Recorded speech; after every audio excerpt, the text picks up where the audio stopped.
So I got a message from this dude a few weeks ago. And admittedly, I've been real behind on my DMs and emails.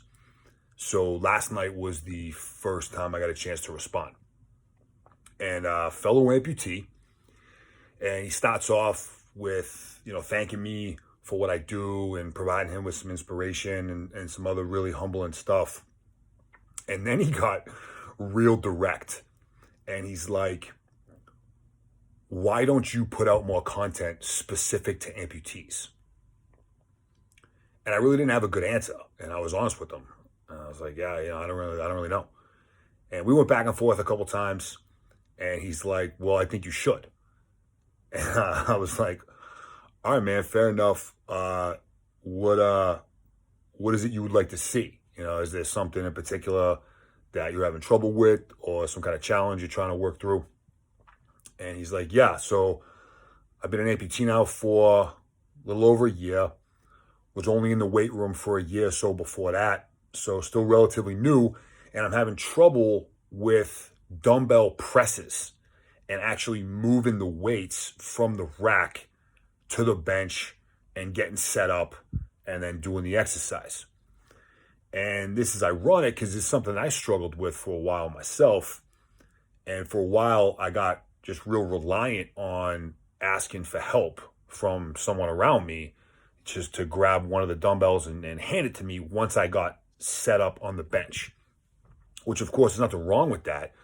But, we all want to be self-sufficient. So it's nice to just be able to do things on your own.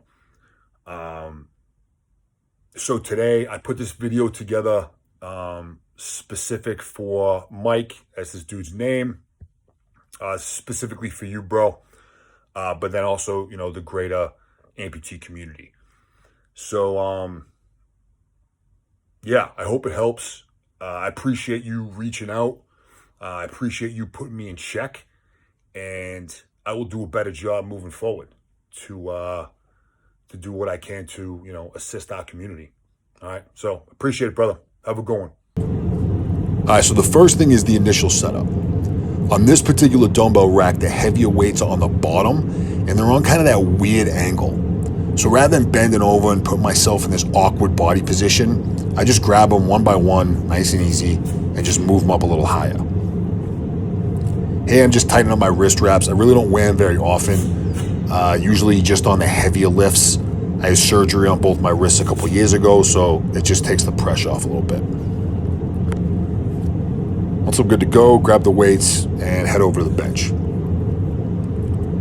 A couple things are gonna happen kind of back to back over here. All right, first is gonna be when I sit down onto the bench. All right, you can see as I'm getting set up, my focus is on the edge of the bench. All right, that's my reference point. All right, because I'm actually gonna drop one of the dumbbells onto it. Move it onto my sound side first, line it up, boom, sit back. All right, just makes for a more controlled descent. Now I gotta move the dumbbell from the bench onto the top of my socket, all right? So I'm gonna use my body to do that. Pin it, sit back, roll it on top. All right, I'm not just trying to curl an 85-pound dumbbell or whatever's in my hand from a seated position. Now I gotta sit back and actually get into the bench position. I start with my sound leg because it's stronger, and then I go to my prosthetic side, right? Sound leg goes up, and I lean back and kick. Boom. All right. Now I'm in the bench position. All right. Here, really standard, just knocking out my reps. Nice and easy.